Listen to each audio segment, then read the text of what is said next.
Okay. Right, second time lucky. Can't believe I just did this live because I thought of something to talk about. I just listened to it back, there's no audio. And I'm like, I know someone mentioned it on the live, but hopefully there's audio this time. So I'm just going to get going. First person to come on, tell me if you can hear it. Right, so I was talking about, and this is a repeat, so I do apologise, but, well, it's not a repeat because you haven't heard it yet.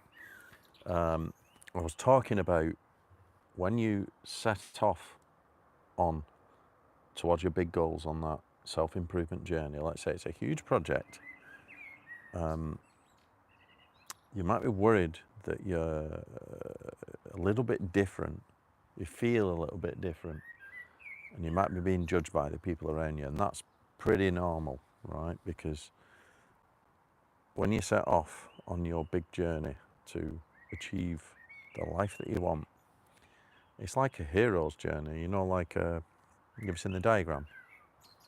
You go off into the wilderness, right? You go into the unknown. You take an unknown path, and it's a lonely path because you know, everyone that you've known and everyone that you hang around with and all your friends and family have only ever known you to be one particular way.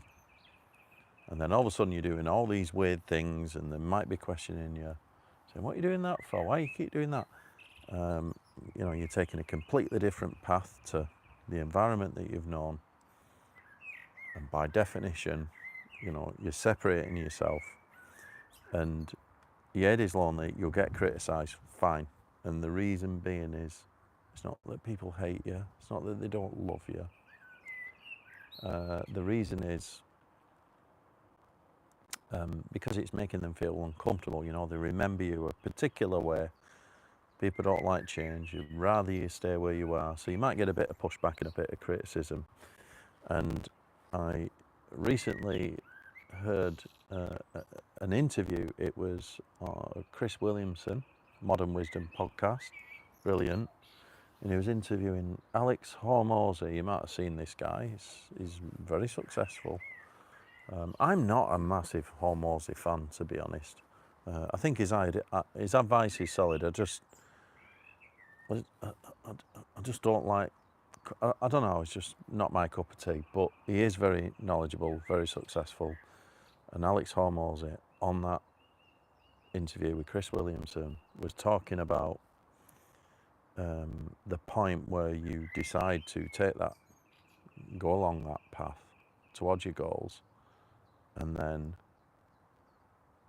until you reach that success, it's extremely, very, very lonely. Yeah. How are you doing from London? Can you just confirm that the audio's working? Because I did it before and it wasn't. It'd be great if you could. Yeah, I'm very good. Thanks. So yeah, when you set off on that path, it's very lonely. And Hormozy was saying, you know, that can be fucking years, right? And it certainly was for me when I created my first business. You know, it was like people were like, "What are you doing that for? Why are you creating that? It'll never work. You know, it's too big, and I'm going up against all these big American software companies and stuff. And why are you doing that?" And in my head, I was just like, "No, I'm going for it. It's my goal." And it was extremely lonely for many years because you're taking all the risk. And Chris Williamson said, "There's a point at which, like when you first set off, people might be rooting for you, you know, your friends and family, like, oh, go on, go on. But the minute you start showing signs of change and maybe early success, but you're not successful enough, people stop rooting for you at that point because it makes them feel uncomfortable. But you haven't reached the point where you can become successful enough to mix with, you know, the people that you want to mix with, maybe attract the people that you want. So that gap there, and you know, you haven't got the success yet, so you don't get the recognition, and that gap can be fucking years, and it's very lonely, right? Yeah. No, I'm not from London. I'm from Manchester, actually, North Manchester. But yeah, that gap can be very lonely, and another thing that happens is you might not quite attract the person that you want to spend time with, like romantically too, because you have to become. So there's a lot of like delayed gratification and waiting and all that goes along with it, you know. So yeah, you got to be prepared to accept the loneliness. I mean, you know, it is like the hero's journey. It's a super lonely journey. I've been there. It's like, you know, talked about it before. Seth Godin's The Dip. You know, it's like you going when when you set off, and because everything takes longer than we think. And you need consistency, working towards your goals each day. But when you're there in the fucking bottom, it's like you're in hell, and you think, when am I going to get some luck? You know, and you know that point when you're really deep down, and it's not working is super lonely. And it's only when you start eventually getting a bit of momentum, and then you've got to keep going to get your success. Do you start feeling a little bit better about yourself? So it's a great feeling. But you've got to be prepared to put in the work. How do you put in the work? Well, I've talked about it many times. If it's a big, challenging goal, I like big, challenging goals that last multiple years, you know, something that's sort of 5 years to attain. I think it's better, you know, something really big.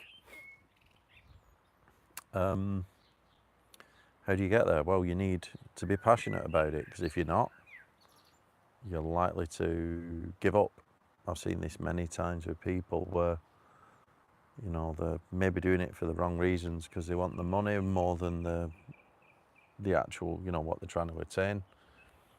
And they're focused on the wrong things. You know, if you're money focused, everything takes longer. You know, you might think, oh, I'll get my money out in 6 months. No, you won't. Well, you know, 2-3 years deep, you're still looking at it. And if you haven't got the passion, you're then switching off the idea. You know, you're getting bored of it. You're getting fed up with the grind. You need the grit to push through, and the grit comes from having the passion and the belief about the idea. So it's very important. But yeah, just understand that it's lonely. You might lose a few friends along the way, because once you start creating that gap, you know, you're a weirdo by definition, because you're doing all these strange things.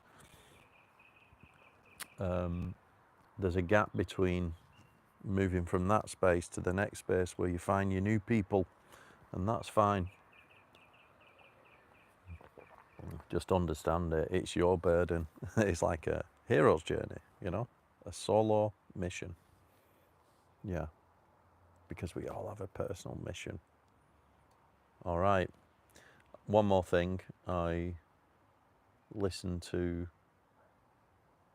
Leo on actualize.org. Also says the same thing. Should try and find the link actually to his video when he talks about, you know, the journey to improvement or any goal is a lonely one. And you might struggle to find people until you've got from A to B. And that's all right. Okay. Thank you for listening. Hope you have a nice day. I'm just been recording some videos today, and I'm editing a really good one at the minute, which will be coming out soon. It's an interview with John Frankel, who's one of the pioneers in Brazilian Jiu-Jitsu. He's an absolute master. And yeah, he's really famous. In that world, you know, if you're into martial arts, he's responsible for sort of bringing Brazilian Jiu-Jitsu to South Korea, you know, in the 90s. And there's something like 100 gyms there now under his name. And, you know, he's been training like 31 years. And you think, there's an example there, isn't there, about delayed gratification if you think about it, you know, working towards a big goal. Because for me, I'm just starting out on that journey. I've been training about a year and a half, right? Coming on 2 years. And when you start training something like that, he's been training 31 years. He's now 5th degree black belt. When you first set off, you can be you can be a white belt for like 2, 3. I've known someone 5 years, you know, until you get a blue belt, and it's like, fucking hell, you got to survive that long being absolutely smashed on the bottom, getting pummeled. You better love it, or you better want something about it, you know, the goal. Otherwise, that's a long time to wait to, you know, get some kind of a result out of it. So yeah, I've got a good interview with him about that, about how to, you know, I don't want this to be about martial arts, but you can apply it to anything. It's applicable, right? You know, getting to black belt in Brazilian Jiu-Jitsu is like starting a business from scratch and growing it to X amount of million turnover. You know, it doesn't happen overnight. It takes you years, 10 years. Both do. So they are both applicable. I'm just editing that video at the minute. It's a great interview. And yeah, he's staying at my house at the minute because there's a few camps. This weekend's Manchester. Next weekend is SBG Island, which is actually Coach John Kavanagh, you know, famous John Kavanagh. Conor McGregor trained there, so it's his coach and the gym. So that's next weekend. Anyway, enough about martial arts, and go and watch some of my other videos, and I'll have something else edited soon. So yeah, thank you very much. Thanks for listening, and yeah, like the video, subscribe, and see you all next time. Oh, let's have a look. A few comments. Yeah, were you leader of it? Oh, no. I don't know what you mean. All right, take it easy, everyone.